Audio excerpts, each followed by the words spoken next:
nous aurons une église stable. Parce que le premier endroit où l'enfant est éduqué, c'est le cadre familial. Il regarde son papa, comment son papa traite sa maman, et vice-versa. Donc les enfants, le premier endroit où ils reçoivent de l'éducation, ce n'est pas à l'église, c'est dans leur famille. Raison pour laquelle les parents et les pasteurs doivent travailler des conseils. Ils doivent s'entendre. Ils doivent se donner des rapports. Voilà. Je crois que c'est la diaconesse Florence qui s'est plaignée, je crois, il y a 5 ans aujourd'hui, 4 ans ou 5 ans, qui me disait, j'ai l'impression que les parents ne nous aident pas dans ce que nous faisons. Parce qu'après l'école du dimanche, tout ce que nous faisons est oublié. Je crois que c'est Florence qui a fait se rappeler, qui m'avait fait, c'était ça, non? Donc, qui m'avait fait cette remarque, que les parents nous laissent l'éducation des enfants. Et c'est la raison pour laquelle ces sessions de formation sont importantes. Ce n'est pas une blague. C'est vraiment quelque chose que nous devons répéter, quelque chose que nous devons avoir à cœur. Dans les familles de bien-aimés, il y a des monstres. Le premier maître n'a pas été fait à l'église. Le premier maître de l'humanité a été fait dans une famille. Caïn avait tué son frère. Le premier ivrogne n'a pas été à l'église, c'était dans une famille. Noé, c'est le premier ivrogne de l'humanité. C'est lui qui avait vu la première fois. Et vous comprenez, prenez au sérieux ces sessions que nous sommes en train de faire. Donc nous allons nous rencontrer le mercredi, je crois, le mercredi 23, vous notez cela, mais faites un effort d'inviter quelqu'un à côté de toi. Viens, peut-être par une parole, par une prière qui peut être prononcée, la personne peut être guérie. Il y a des gens, je ne vais pas citer des noms. Si la parole de Dieu n'a pas été prononcée, si ces gens n'ont pas été conseillés à la lumière de la parole de Dieu, ils seraient déjà divorcés depuis très longtemps. Donc prenons au sérieux cette session de formation. Donc nous avons le mercredi 23 juin et le vendredi 25 juin. Points qui sont importants dans le mariage. Si vous vous rappelez, nous avons parlé de la communication et de quoi encore? Il y a la communication et les conflits. Nous avons parlé de la gestion des conflits et de la communication. Ce que le frère dit est très bon, mais nous avons surtout mis l'accent. Le premier point que nous avons vu hier, c'était la communication. C'était même en introduction. J'aimerais dire quelque chose de très important, parce que je ne l'ai peut-être pas dit. Quand nous parlons de la communication, nous risquons une certaine, ce qu'on appelle communément en sociologie, une intégrité émotionnelle. Il n'y a pas de communication quand il n'y a pas d'engagement entre deux personnes. Est-ce que vous me suivez? Est-ce que vous suivez? Je ne peux pas dire que je suis en train de faire la communication avec le voisin. C'est quelqu'un avec qui j'ai une relation. Et la relation est en train de souffrir. Pour la restaurer, il faut maintenant la communication. Donc, la communication, c'est une prise de risque par rapport à ce que j'appelle l'intimité émotionnelle.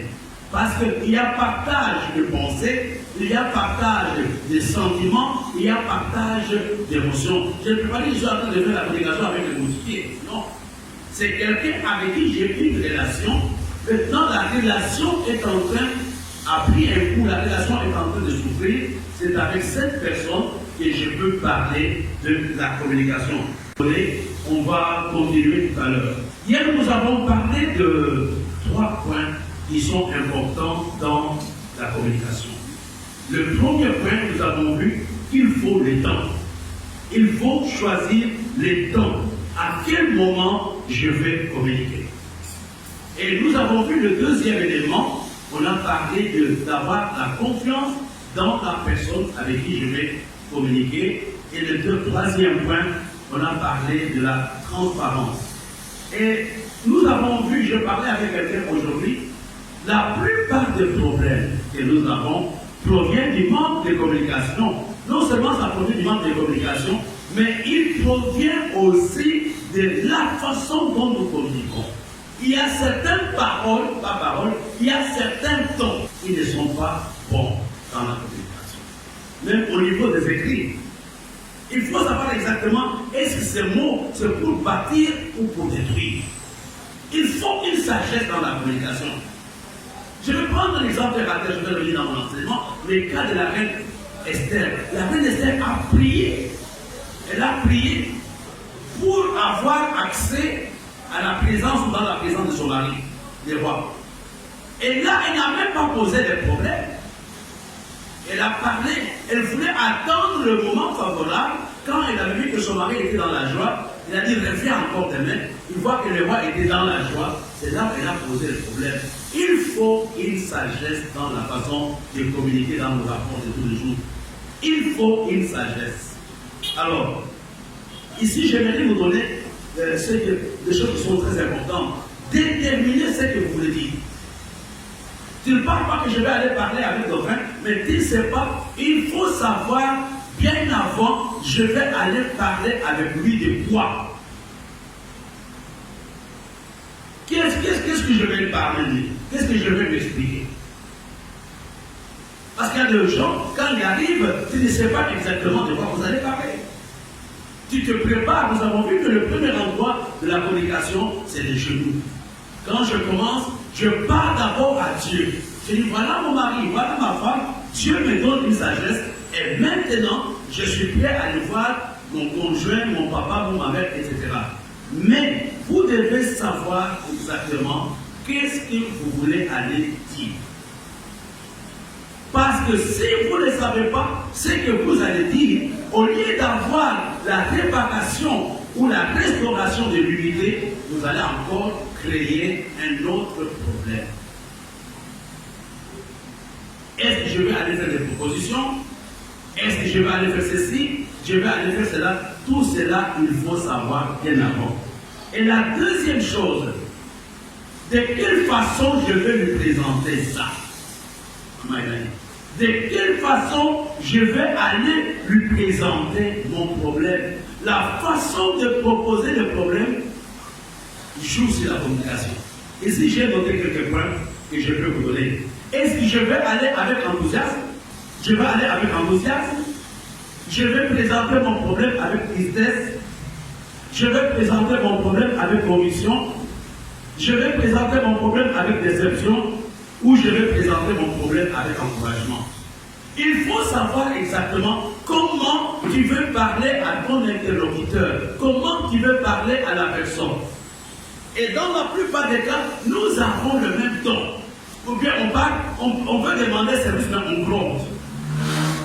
On veut demander service, mais on insulte. On veut demander service, mais on humilie. Mais nous devons savoir quel est le ton qui convient pour présenter ces dossiers. Quel est ce ton que je dois utiliser pour que mon mari, pour que ma femme accepte mon projet? C'est la raison pour laquelle nous avons vu hier qu'une femme sage bâtit sa maison. Alléluia. Et non seulement comment je vais présenter, la première chose, qu'est-ce que je vais dire? Deuxièmement, comment je vais dire? Troisièmement, qui est important, que j'ai trouvé important, à quel moment je vais dire mon problème. Je vais poser mon problème. Ici, j'ai noté 4 petits problèmes. Premièrement, est-ce que je vais lui parler avant ou après le repas? Et là, c'est toi-même, on ne peut pas te dire que pose ton problème avant le repas. Deuxièmement, est-ce que je vais lui parler pendant la détente quand on regarde la télévision? Troisièmement, est-ce que je vais lui parler au coucher quand on va dormir ou bien je vais le réveiller le matin pour parler? Quatrièmement, je vais lui parler en présence des enfants ou bien quand nous serons seuls. Et dernièrement, est-ce que je peux lui parler quand nous sommes dans la voiture? Il faut que tu aies une sagesse, choisir à quel moment poser le problème. Il y a des gens qui n'ont aucun endroit. À tous les endroits, ils veulent faire des remarques. À tous les endroits, ils veulent faire des réunions. Mais tu vois que la personne est fatiguée. La personne a eu une mauvaise nouvelle. Et il dit, mais je sais que tu es endeuillé, mais je vais quand même te poser mon problème. Je sais que ta maman est morte, mais elle est déjà partie. Nous deux, nous restons. La manière dont tu le traites, tu vois que c'est bon. Qu'est-ce que tu attends que cette personne nous dise? J'ai 5 quittances qui ne sont pas payées, ou 5 factures. Je suis un homme d'affaires, mes factures ne sont pas payées. J'ai travaillé à gauche, à droite, à Bafoussam, j'attends qu'on puisse me payer. Et je rentre, je lui dis, chérie, vraiment, jusqu'à présent, nos partenaire là ne veut pas payer. Il a dit oui, là je suis au courant. Et tu me payes dans ma nouvelle robe. Parce que toi tu es chiche. Donc il faut savoir exactement à quel moment de la journée, à quel moment du mois, quelle est la saison, quel est le moment qui convient pour pouvoir communier, pour pouvoir plutôt communiquer avec celui qui a été au conseil. Alors ici, j'ai relevé quelques petits points avant de revenir à notre enseignement. 10 points qui sont très importants dans la communication. Le premier point qui est très important, n'est pas sous les coups de la colère. Ne prenez aucune décision sous les coups de la colère, vous risquez de regretter. On regarde un peu ensemble dans les de Jacques 1, verset 19. N'accomplis pas la justice. Lent à se mettre en colère. Ne dis pas non, c'est comme ça que Dieu m'a créé. Non, sinon Dieu n'allait pas dire soyez lent en colère. Il dit lent à parler, lent à se mettre. Alors ici, la question que nous devons nous poser est de savoir pourquoi les gens se mettent en colère. La première chose, pourquoi les gens se mettent en colère, nos désirs et nos droits ont été violés. Et la deuxième raison pour laquelle les gens se mettent en colère, quand leurs attentes ne sont pas comblées. Troisième raison, c'est maman elle a dit qu'elle a donné la troisième raison, les gens se mettent en colère quand ils sont blessés. Premièrement, la première raison de la colère, ce sont les droits et les désirs qui sont violés. Deuxième raison, c'est les attentes non comblées. Et troisième raison, c'est quand je suis blessé. Et là encore, on revient à un passé que le passé Clarisse a donné, et maman Thérèse, et souvent c'est notre moi quand il est touché. Notre moi. Pourquoi tu as parlé de ça? Il y a une maman, je crois que je l'ai vu dans la salle, qui m'a parlé comment on a agressé son petit-fils. Pour quelle raison? Simplement, le voisin sont venus les taper parce que le voisin aurait appris qu'on a mal parlé d'eux. Ils ont failli tuer l'enfant. Vous voyez, des choses terribles que nous vivons aujourd'hui dans la société. La deuxième raison, je ne sais pas si vous avez déjà vécu cela, mais les premières raisons avec les 3 petits points. Mais la deuxième raison pour laquelle les gens se mettent en colère, on veut maîtriser la situation. On veut prendre le contrôle de la situation. Et quand on n'a pas d'explication à donner, on se cache derrière la colère. En fait, on veut imposer sa volonté ou son autorité. Tu es rentré tard chez toi, ta femme te demande tes démons, tu t'énerves, ton mari te demande tes démons, est-ce que je suis toi qui es devenu là mon gardien? Et tu les mets dans une position de peur. Ne gère pas l'ambiance d'une maison avec la colère. Ne soyez pas des Boko Haram dans vos maisons. Il y a des gens qui sont vraiment des terroristes. Quand ils rentrent, c'est tout le monde qui s'était. Ils rentrent, la première chose, ils arrêtent la télévision. Donc je sais que la deuxième raison, c'est contrôler, imposer sa volonté, dominer l'autre. On se cache derrière la colère pour qu'on ne puisse pas te poser des questions. Parce qu'on veut, pour que tu ne rendes pas tes comptes, je vais vous dire, il y a certains types de colère qui cachent notre faiblesse. Il y a des types de colère qui cachent ta faiblesse, qui cachent ton impuissance, qui cachent vraiment qui tu es. Je prends l'exemple, il y a détourné l'argent, ta femme n'est même pas au courant de ton salaire qu'elle a demandé. Quand elle commence à te demander, à partir d'aujourd'hui, elle me demande, je vais me demander pour aller travailler. Mais le problème, c'est qu'il n'a pas de raison pour justifier pour ce coup de l'argent. La troisième raison pour laquelle les gens sont en colère, n'oublions pas de bien aimer là, peut-être que vous le connaissez avec, la colère est aussi une émotion divine. C'est la raison pour laquelle Jésus s'était fâché dans le temple. La colère peut provenir de Dieu parce qu'il veut amener un changement dans ta vie ou dans ton ménage. Donc Dieu peut permettre la colère. C'est-à-dire, en tout cas, trop c'est trop. À partir d'aujourd'hui, moi-même je vais faire ceci, moi-même je vais faire cela. Et là, c'est très important que nous puissions les comprendre. La colère peut stimuler la communication. La colère peut pas stimuler. La colère peut inciter quelqu'un à se remettre en cause, à améliorer, à changer les choses qui ne marchent pas dans sa relation. Et là, c'est important que nous puissions le comprendre. j'aimerais vous montrer avant de continuer notre enseignement. Nous devons faire attention à la colère. Il n'y a pas de vertu dans la colère. Tu peux attraper même la crise cardiaque. J'ai connu maman et puis il y a des autres aujourd'hui qui me dit en un an, à cause de la colère, elle a failli mourir. On a enlevé de la maison rapidement parce que c'était fâcheux. Quelles sont les choses que la colère peut provoquer? La première chose, la colère peut provoquer l'amertume. Et cette amertume peut t'amener au ressentiment. Il y a des couples, il y a des familles où les gens se détestent réellement. Et une autre conséquence de la colère peut amener la dépression. Tu deviens dépressif. Tout t'énerve, tu commences à te fâcher pour un petit oui ou pour un petit non. Et le troisième point, il faudra atteindre la colère peut te mettre en conflit avec Dieu. Et n'oublions pas que la colère de Moïse n'est pas arrivée à destination. Frère, quand il y a un conflit, vous savez, il y a une façon de gérer les conflits. Quand les conflits arrivent, ne faites pas semblant comme si le conflit n'existait pas. C'est une erreur dans la gestion du conflit. Ne faites pas semblant comme si le conflit n'existait pas. Il faut prier que Dieu vous donne la capacité de le gérer. Il y a des gens qui vivent dans ce que j'appelle les dénis du conflit. Ils ne veulent pas ouvrir les yeux sur leur conflit. Ils font semblant comme si tout marche bien. Et quelle est la conséquence de cette attitude? On rejette l'autre. Donc quand j'ignore le conflit, je fais semblant comme s'il n'y a pas de problème, ça signifie que dans mon cœur, il n'existe plus. C'est la raison pour laquelle il est important toujours quand il y a un conflit de demander la sagesse de Dieu pour voir comment les gérer.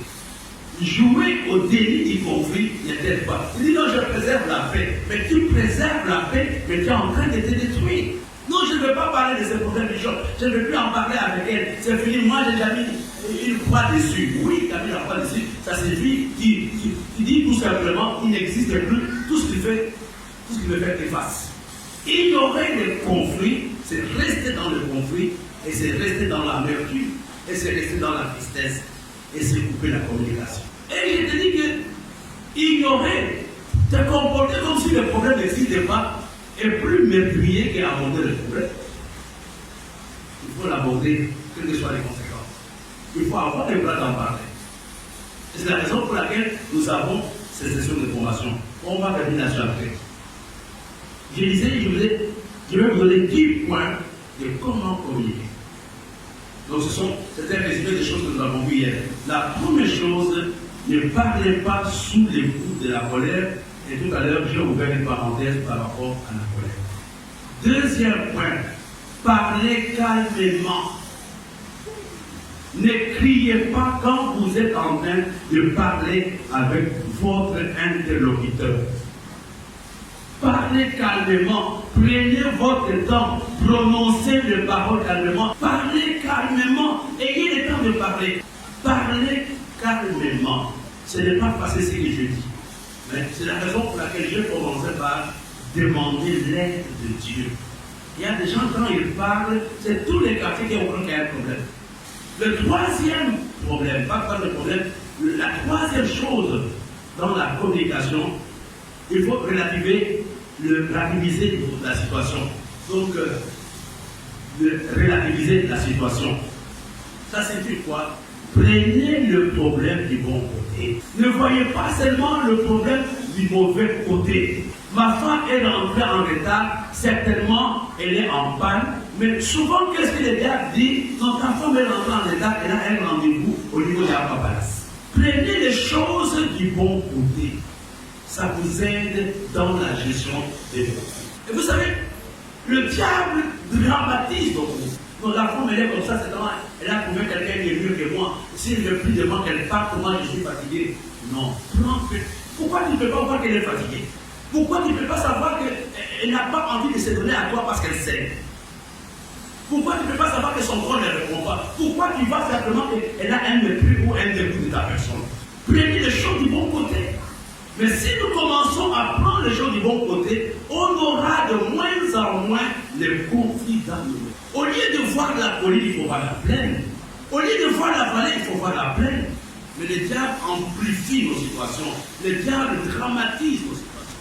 Le quatrième point, là c'est important, je parle à quelqu'un maintenant. dans la communication, évitez d'accuser l'autre. Je n'étais pas appelé pour m'accuser, j'étais appelé pour qu'on répare ce qui a été cassé. Mais dans la plupart des cas, dans la communication, on commet une erreur, on commence à présenter des accusations. Dans la communication, il n'y a pas d'accusation. Vous pouvez parler de votre problème sans accuser l'autre. Chérie, je me sens seul quand tu n'es pas là. Chérie, vraiment, je souffre. Je n'ai qu'une seule robe. Est-ce que tu ne peux pas me trouver une autre robe? Chérie, il y a ceci, cela. Bon, les autres, je suis enfermé. Pourquoi tu ne peux pas faire des efforts déjà et te promener? Voilà, depuis que tu m'as écouté, tu m'as fait combien de robe? Depuis que le soldat tu rentres toujours à minuit. Moi, je me sens seul ici. C'est toi qui m'as amené ici. Là, c'est l'accusation.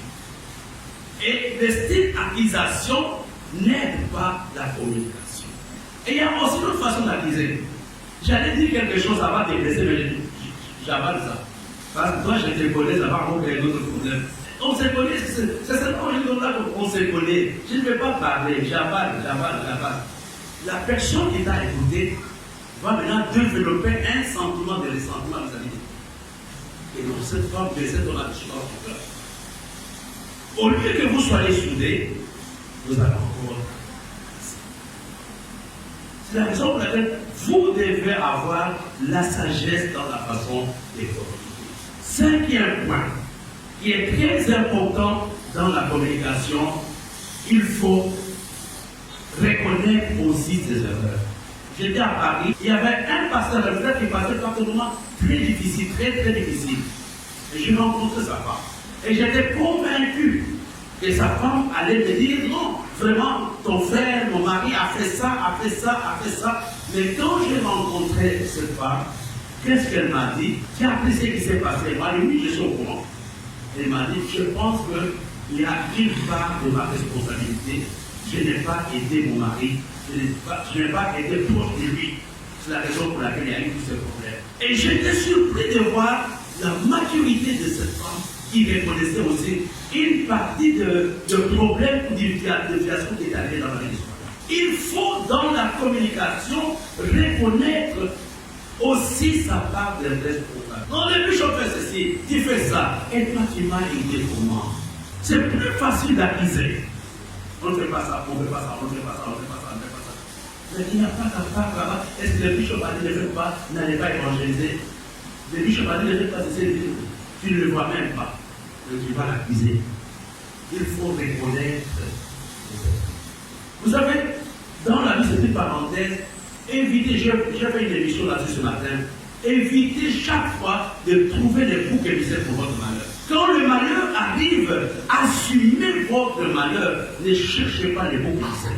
Et dans la plupart des cas, nos problèmes se compliquent parce que nous voulons à tout prix imputer ce qui nous arrive sur les autres.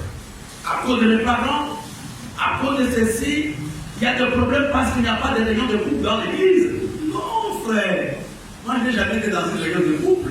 Mais je n'ai pas de problème. Ne cherchez pas toujours le bouc émissaire pour justifier votre problème. Et même chercher le bouc émissaire est un signe d'immaturité. Sixième point, là c'est important. Laissez l'autre s'exprimer. Il y a des moments où les deux parlent au même moment. Le mari parle, la maman parle, l'enfant parle. Ils parlent 1 heure et ils se fatiguent et chacun se retourne dans la chaise. Ils se sont parlé, ils se sont appelés pour parler de leurs problèmes, pour trouver une solution, mais en fin de compte, ils n'ont rien dit. Parce que personne n'a laissé le temps à l'autre de parler. Laisse l'autre s'exprimer. Et pourtant, vous dites la même chose, le pape n'a pas laissé l'autre finir sa phrase, il parle de l'époque, on est en train d'appeler ta pensée. Encourage l'autre à parler, ne te mets pas dans une position, dans le cours, ne te mets pas dans une position de mépris ou d'un auditeur qui n'a pas besoin qu'on lui parle. Chérie, je vais te parler, parle. Moi, je les passe. Elle continue, j'écoute. À un moment, la personne qui parlait ne te parle, il l'a pas mis, tu ne l'as pas encouragé à parler. Et tu n'as pas résolu le conflit. Quand vous êtes en train de parler, à la limite, fermez même le téléphone. Oui, chérie, bon, oui. Attends, je vais d'abord prendre mon coup de fil, c'est important de tes paroles. Oui, tu dis quoi? On sait voir comment les dossiers, les conteneurs sont à quel niveau. Et l'autre, quand il finit, tu disais même quoi? Tu n'as jamais vu de dossiers. Est-ce qu'il y a des gens qui vivent des choses pareilles? Hein? Il y a des gens, tu n'as plus envie de continuer à parler. Il te met tellement bien, il laisse la défensive. Laisse l'autre s'exprimer. Le 7e point dans la communication, ne laissez pas accumuler de tensions. Quand il y a une tension, essayez de les résoudre immédiatement ou quelques jours après. Ne laissez pas une tension par tension. Il y a la tension de janvier qui n'est pas encore arrivée, la tension de février, de mars, et vous les trouvez avec 50 tensions, vous allez les gérer comment? Ne laissez pas accumuler vos différentes tensions. C'est la raison pour laquelle la Bible nous dit quelque chose. Okay? Ne laissez pas voir. Le soleil s'est couché sur votre colère. Et il y a des gens qui violent cette parole. Pendant un mois, tu as des choses contre ton mari. Pendant un mois, tu as des choses contre ta femme. Et tu viens à la Sainte Seine. Et vous priez ensemble. C'est que Dieu vous a invoqué quand vous ne vous parlez pas. Mais vous priez dans la même église. Vous êtes dans le même département. Vous êtes tous des anciens, vous êtes tous des pasteurs. Mais vous ne vous parlez pas. Vous suivez la maison de Dieu. Ne laissez pas accumuler les tensions. La Bible dit que si tu as quelque chose contre ton frère, laisse ton offrande là. Va d'abord te réconcilier avec ta femme ou ton mari avant de venir quelque chose. Le 8e point qui est important, là je vais poser la question aux gens. Vous allez m'aider à commenter le 8e point. Il faut détendre l'atmosphère avant d'engager la communication. Ok, là c'est une sagesse. Vous comprenez la sagesse? Toutes les idées que vous donnez sont bonnes. Peut-être on peut faire un cadeau, on peut faire un repas, on peut raconter l'histoire. Ça c'est la... Tu connais ton partenaire, tu connais ce point faible et point fort. Tu sais exactement comment tu peux détendre. Tu peux parler de certaines choses. Tu peux lui raconter des choses. Quand tu vois maintenant qu'il y a des amorcés la bombe, c'est dans ce moment-là que tu peux lui parler. Et là c'est un exercice. C'est la raison pour laquelle nous parlons de la maîtrise des soi. Faire des choses contre ta volonté. Je veux faire un bon repas, je vais amener quelque chose d'inhabituel, je lui amène. À un moment, tu verras, il sera tendu vers la fin. Il a désarmé, j'ai amené ton parfum, je l'ai mis là-bas. Quand on dit qu'on désarme la prophète, ce n'est pas le même jour. Ça, notez bien. Ça peut faire 2 jours, 1 semaine. Et quand on voit que le terrain maintenant est bon, là alors nous passons à la communication. Il faut détendre l'atmosphère. Le 9e point dans la communication qui est très important, accepter de faire les compromis. Vous avez des gros problèmes. Le matin, j'ai prêché quelque part où je disais, dans la vie, il faut être ferme mais flexible. C'est accepter de faire le compromis. Trouver la juste mesure. Dis pas non, moi j'ai déjà décidé pour ça, moi je fais notre rangée, je n'aime pas qu'on me dérange, qu'on entre pas dans ceci, cela. Non frère, ça ce n'est pas la vie. Il y a des choses que tu as fait, parce que n'oublie pas que tu n'es plus seul. Il y a des gens qui veulent se comporter dans le mariage avec la même attitude de comportement qu'ils avaient quand ils étaient célibataires. Et c'est souvent ça le problème. Tu deviens marié, tu n'es plus seul, tu as une autre personne qui est entrée dans ta vie, mais tu veux te comporter comme un vieux bon garçon qui n'a de comptes à rendre à personne. Je peux vous donner un témoignage. Dans cette église il y a quelques années, il y avait le monsieur qui ne voulait pas que sa femme vienne à l'église. C'était très très tendu. Le monsieur disait qu'il était un catholique engagé. Et vers la fin, j'ai dit à la femme, et le monsieur a dit, je ne peux plus t'aider à ton église, il faut que tu m'accompagnes dans mon église, à l'église catholique. La femme a dit, viens, je ne pas. Et vers la fin, j'ai dit à la femme, va lui dire que tu vas l'accompagner là-bas, et lui aussi t'accompagne. Vous allez vous alterner de semaine. Et le monsieur avait accepté, même s'il ne venait pas, mais la femme commençait à venir jusqu'au moment où il est parti. Et vous comprenez, dans la vie, il faut trouver, surtout dans une relation, trouver des compromis. Ne soyez pas un homme fermé, ne soyez pas rigide. J'ai déjà dit ça, je ne peux pas changer, même si le pape arrive, c'est comme ça. Avec qui tu veux, personne ne peut changer ma décision. Là, ce n'est pas la vie chrétienne. Et c'est quelqu'un qui ne veut pas que la réconciliation arrive. Trouver qu'est-ce qui t'arrange et qu'est-ce qui m'arrange. Accepte aussi de perdre. Ne fais pas tout gagner. Accepte que tu mettes un peu de ton moi de côté. Et laisse aussi l'autre un peu et sa pensée triomphe. Nous avons la colère parce que nous sommes attachés. Nous sommes, comme je disais hier, la mauvaise compréhension de notre passivité. Nous pensons que nous sommes infaillibles, nous pensons que nos sentiments sont plus valables que les sentiments des autres. Nous sommes les centres de nous-mêmes, et quand tu es le centre de toi-même, tu seras régulièrement aussi. Quand vient le centre de toi-même, tu seras régulièrement blessé. À un moment, tu dis, chérie, tu as raison, je vais faire ce que toi tu veux. Alors, l'ennemi demande, qu'est-ce qu'il veut que je fasse alors? Même si elle ne te répond pas, c'est un exercice qui est très important. Le 10e point que vous n'avez pas aimé, mais qui est important et que vous devez faire avec, nous devons faire avec. Le 10e point, accepte le défaut de l'autre. Accepte les défauts de l'autre. Pas tu ne vas pas les changer. Demande que Dieu te donne la possibilité d'accepter les défauts. Tu ne vas pas changer ses défauts en qualité. Ça, c'est difficile. Il est comme ça. Que Dieu t'aide à surmonter ça. Il te donne la force de surmonter ces défauts. Voilà, frère, un peu ce que nous avons vu hier. À la page 23. Aimez votre femme. On peut y aller. Point 1. Ensemble, à haute voix. Ne criez pas sur votre femme. Lorsque vous parlez, cela la blesse vraiment. Regardons Proverbe chapitre 15 de des conflits, c'est la façon de communiquer. C'est la façon de parler qui n'est pas une bonne façon. Tu peux reprendre ta femme, c'est ton droit, mais comment tu la reprends? Deuxième point, on peut y aller. À qui ce soit, votre femme deviendra qui vous l'appelez. Ça signifie quoi? La plupart des choses que c'est une méchante, elle nécessite, c'est ce qu'elle va devenir. La plupart des choses que vous dites, toi tu es méchant, je regrette pourquoi je t'ai épousé, c'est comme ça que votre mari, c'est comme ça que votre femme va devenir. Que ce soit en public ou en secret, essayez de prononcer des paroles positives sur votre épouse. J'ai un démon à la maison, j'ai un porte-malheur, je ne sais même pas pourquoi je suis marié à une telle femme. Regardons le point 3.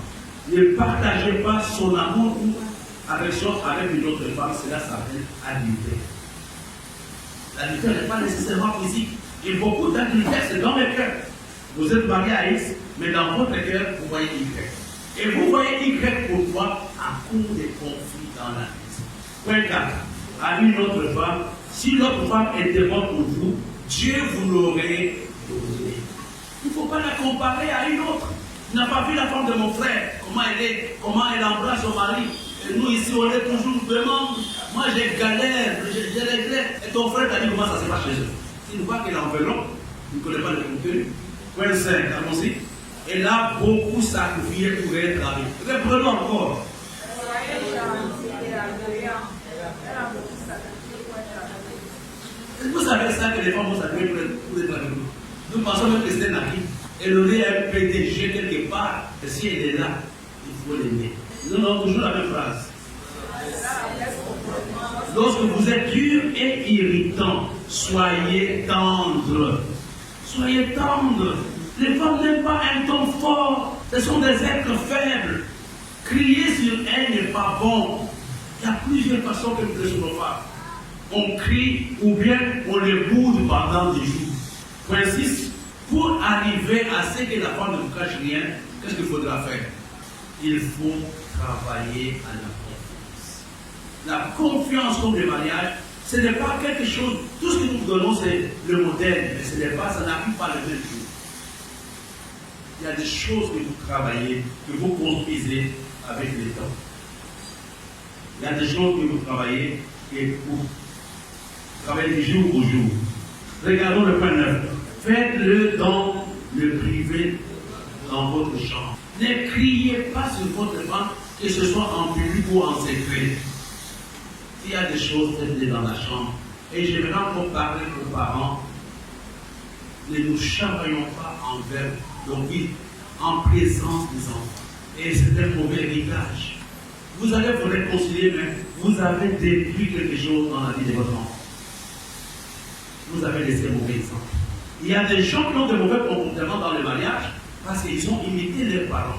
Ils voyaient comment le papa tapait la maman. Lui aussi, quand il va entrer dans son mariage, il va taper sa maman, sa femme. Ils voyaient comment sa maman insultait son papa. Elle aussi va insulter son mari. Elle vient te conseiller, maman, mon mari le tape. Mais tu ne sais pas que c'est toi qui l'as légué. Quand il y a des problèmes, maîtrisez-vous. Maîtrisez-vous. Hier, nous avons parlé de la patience. Maîtrisez-vous. Faites en sorte que les parents ne soient pas au courant. Même d'ailleurs, je ne sais pas si ça a changé, même dans les droits, on ne peut pas menotter quelqu'un en présence de sa femme et de ses enfants. Regardons le point 10. C'est un grand sacrifice qu'il est en train de faire. Ça signifie quoi? Nous devons apprendre à dire merci à nos femmes. Combien elles font? Si vous parlez avec les femmes, on voit beaucoup plus les défauts que les efforts qu'elles font. Ne faites que merci. Merci pour l'enfant, merci pour ceci, merci pour ça. Ce n'est pas dans notre langage, mais on doit changer de langage. Le fait même que tu as accepté, il faut dire merci, ce n'est pas automatique. Il faut que refuser. Regardons le point 11, qui a aussi beaucoup de problèmes. Toutes les femmes ne peuvent pas cuisiner de la même façon. Appréciez le repas de votre femme. Ta cuisine, j'apprécie la cuisine de ma mère. Là, non, non. La petite se prépare. C'est trop salé ça. Vraiment, je ne sais même pas. Vous l'arrangez. Vous la faites blesser et vous récupérez ça. Il faut du temps. Continuons. Il n'est pas facile de faire le repas 3 fois par jour, 365 jours par an pendant des années. Proverbe 13, 31, verset 14, pasteur. Je vais terminer. Regardons le point 12. Vous pouvez y aller. Avant elle. Elle est votre femme. Elle est un avec vous. Elle doit venir avant votre famille. Et je vais vous dire une chose. Ta famille ne peut pas respecter ta femme si tu la protèges. L'image que ta famille aura de ta femme, c'est toi qui donne cette image. Quand elle est bonne, c'est toi qui dois la protéger si tu es une bonne femme, elle est gentille, ainsi de suite. C'est toi qui vends l'image de ta femme dans ta famille. Mais si tu passes ton temps à regretter, à faire le WhatsApp, aujourd'hui encore il m'a brûlé les pantalons, demain encore, mais qu'est-ce que tu attends de ta famille vis-à-vis de ta femme? Aujourd'hui, elle a encore fait, elle ne parle même pas. Depuis qu'elle est sortie, je ne sais même pas quand elle va rentrer. Et le soir, quand vous allez vous réconcilier dans votre vie, elles ne sont pas là. Mais ils ont gardé les enfants et t'ont donné les jours. C'est toi, mari, qui dois protéger ta femme. Tu es son avocat parce qu'on ne la connaît pas. C'est toi qui l'as amenée dans cette famille-là. Et c'est toi qui dois l'introduire dans ta famille. Si on l'insulte, tu dois la protéger. Et malheureusement, nos femmes sont reléguées au deuxième plan. Regardons le point 13, on termine par là, le point 13. Dans sa croissance, acheter des livres, des cassettes, des CD, tout matériel qui l'édifiera et fortifiera sa marche avec Dieu. C'est ça la meilleure chose que vous pouvez faire. Pour faire ça, il faut que toi d'abord sois là. Il n'y a pas une bonne façon de sauver ces mariages que de s'approcher au Seigneur. Ce n'est pas l'amour, ce ne sont pas les cadeaux. Si l'argent était suffisant, le deux plus grands riches du monde n'allaient pas divorcer. Bill Gates a divorcé, avec l'autre a dit Amazon. Ils ont divorcé. Si c'est l'argent qui fait le bonheur, ces gens n'allaient pas divorcer. De milliards, ces femmes sont parties. Il faut le faire. Vous comprenez que la joie du mariage n'est pas liée à l'argent, n'est pas liée au cadeau. Amenez votre femme à s'attacher à Dieu. Pour que votre femme s'attache à Dieu, vous-même attachez-vous à Dieu. Ne dites pas je vais construire une maison, je vais faire ceci, cela. C'est quand une femme a déjà pris une décision, la maison ne dira rien. Le milieu ne lui diront rien. C'est le Seigneur qui stabilise ton mariage. C'est la crainte de Dieu qui amène ta femme à rester. Ce ne sont pas les cadeaux, ce ne sont pas les termes chéri, chéri. Non, même les parfums du Saint-Laurent de 500 000, c'est rien. C'est le Seigneur. Et là, les gens ne comprennent pas ça. Moi, j'ai sauvé des mariages ici, je le dis devant Dieu. Si cette femme n'était pas dans le Seigneur, il y a longtemps qu'elle serait en France. C'est moi qui ai sauvé les mariages. Et les gens ne comprennent pas, les maris ne comprennent pas. Nous voulons détacher nos femmes du Seigneur sans savoir que nous hypothéquons notre mariage. Les enfants n'est pas une garantie pour le mariage. L'argent n'est pas une garantie pour le mariage. C'est le Seigneur qui est une garantie. C'est le Seigneur. Emmène-la à s'attacher à Dieu. Je vais donner l'exemple de la RDC, il y a des Congolais dans la salle. Je vous dis que les Congolais, même ceux qui ne connaissent même pas Dieu, demandent à leur femme d'aller à l'église. Ils disent que quand ta femme est dans l'église, c'est bien. Elle ne va pas faire de l'église. Mais lui, il ne va pas à l'église. Mais sa femme est à l'église. Il paye sa dîme, il donne à sa femme la dîme, va payer dans ton église. Et c'est elle qui gronde les enfants et la femme aller à l'église, mais lui va aller jouer au tennis à gauche, à droite. Ils comprennent le secret de l'attachement à Dieu. Je parle aux fils dans la salle. Je parle aux mamans. Je vous dis que le meilleur manuel de sauver le mariage, c'est la parole de Dieu.